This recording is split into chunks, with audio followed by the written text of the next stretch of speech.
Hi and welcome back to the Running Master. Today's video I want to combine two things that I'm really passionate about, that's running and maths.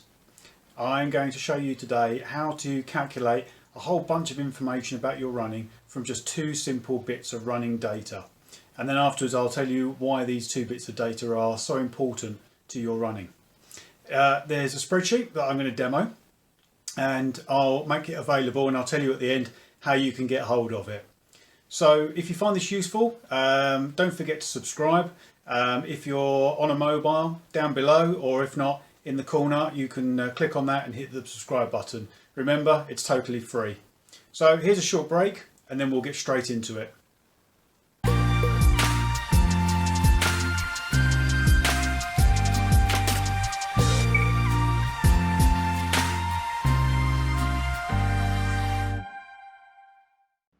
Running really just comes down to your cadence, which is the number of steps that you take in a minute, and your stride length, which obviously as it is, that's the amount of distance you cover in one stride.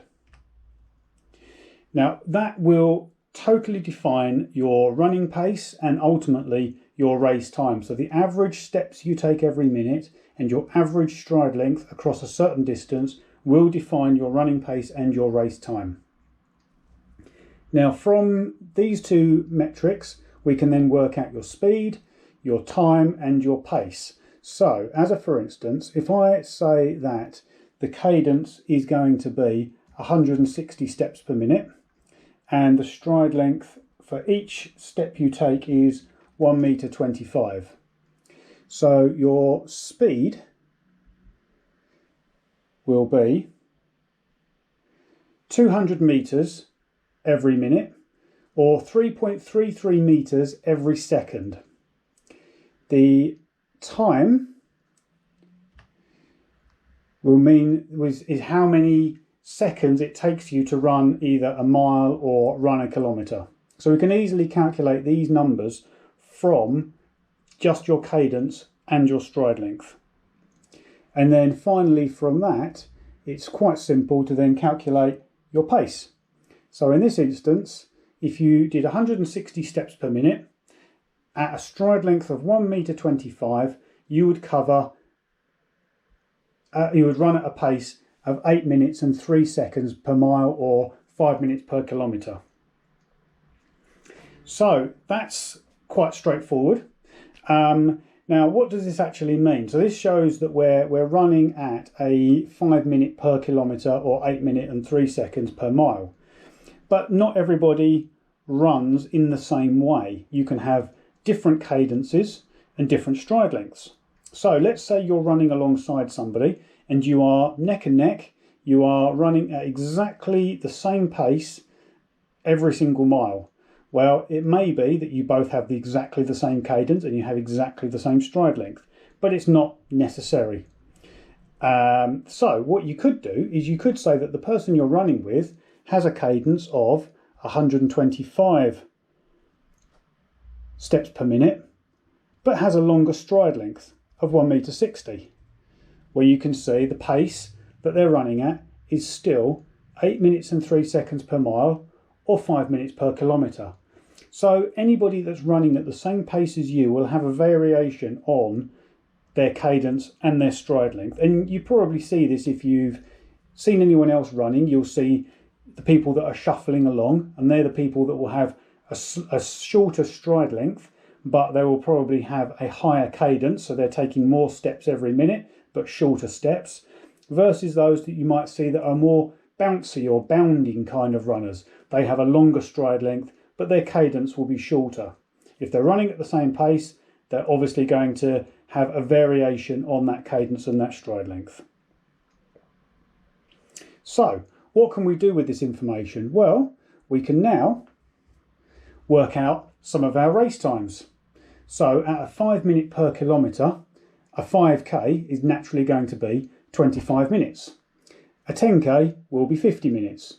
And I've used the distances up here in the right hand side to calculate what a half marathon and a marathon would be, because they're obviously not round numbers when it comes to kilometres. So a 5 minute per kilometre pace, or an 8 minute and 3 second minute per mile pace, will get you a 3.5 hour marathon. So let's see if we can compare that to someone like Eliud Kipchoge. So we know that Kipchoge's marathon time that he set, the world record that he set, was 1 hour and 59 minutes and 40 seconds. Now, we don't necessarily know what his stride length or his cadence was unless someone's counted his steps, and he probably had that data available, but I'm sure that it's not going to be readily available. So we're going to have to guess.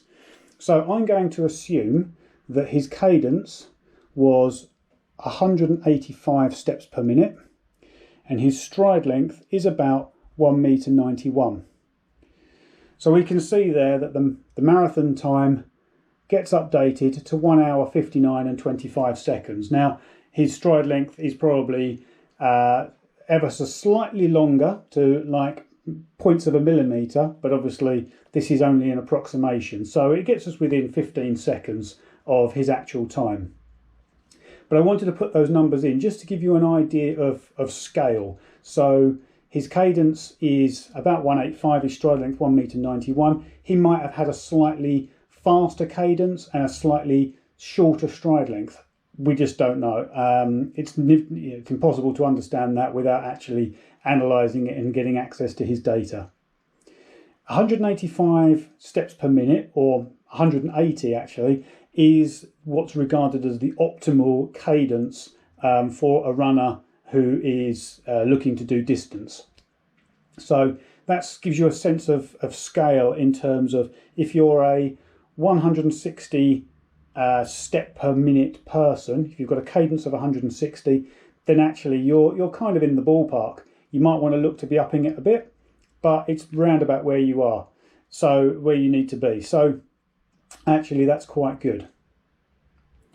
So you probably want to know what your own cadence and stride length is, so you can understand a bit more about this. So if you have a GPS watch, that will normally do it. In fact, it actually probably does it the other way around. If you have a GPS watch, is that it will know how far you've gone, it will know how long you've taken, and it will, if it's a GPS watch, probably have measured your steps as well. So actually, it does the calculations in reverse and works out what your average stride length was, rather than knowing what your stride length was in the first place.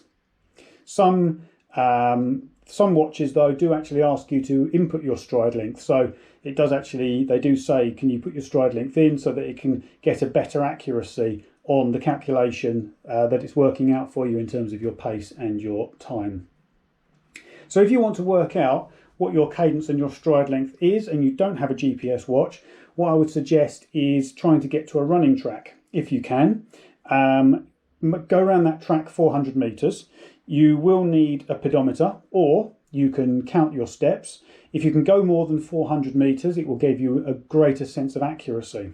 So what you need to do is to go around the track at the normal running pace that you would do and measure those steps. And then there's a calculator here which you can input that into. So I've already pre-input that with some of the numbers that we've been working with.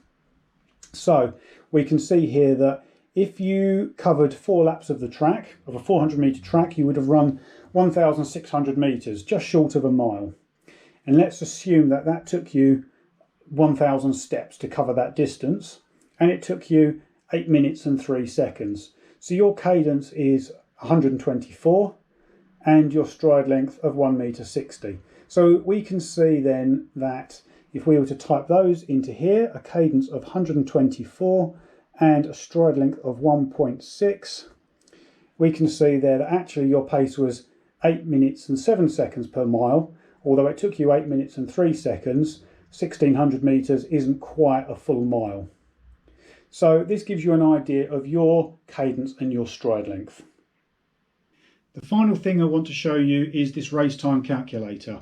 So we can see here that if you had a cadence of 124 steps per minute and a stride length of 1 meter 60, you can type in the number of kilometres or miles that you're going to race or you're going to train for, and then you can see how long it's going to take you to complete those distances. In this case, 8 kilometers will take you 40 minutes and 19 seconds. 5 miles should be 40 minutes and 33 seconds. So you can get an indication of really what sort of pace you will need in order to achieve those times at those distances. So finally, back to the why. Why does our cadence and our stride length matter? Well, if we improve either of them or both of them, then our pace is going to reduce, and therefore our distances, like our 5k time, will improve. So, as a for instance, here we've seen that we've got a cadence of 124 steps per minute and a stride length of 1 meter 60. If we can improve that cadence to 134 steps per minute, our 5k time drops from 25 minutes and 12 seconds down to 23 minutes and 19 seconds, almost a full 2-minute reduction in the personal best. So that's why that cadence and that stride length are so important. If we can improve either of them, then we're going to get better times. Now, the same goes for a stride length. If you have a shorter stride length, but you have a fast cadence, improving your stride length will do the same thing. If you can get your stride length from, say, a 1 meter 10 distance to an extra few centimeters, you're also going to see noticeable gains in your personal best times. So that's how you use your cadence and your stride length to understand more about your running and your race times. There's a link to that spreadsheet in the description down below, so you can go and click on that, download it, play with it to your heart's content and fill in your own details. If you found this useful, don't forget to comment, hit that like button down below as well, because that really helps, and subscribe too, please. That would be really helpful. Great to see you, and I'll see you for the next video. Take care. Bye.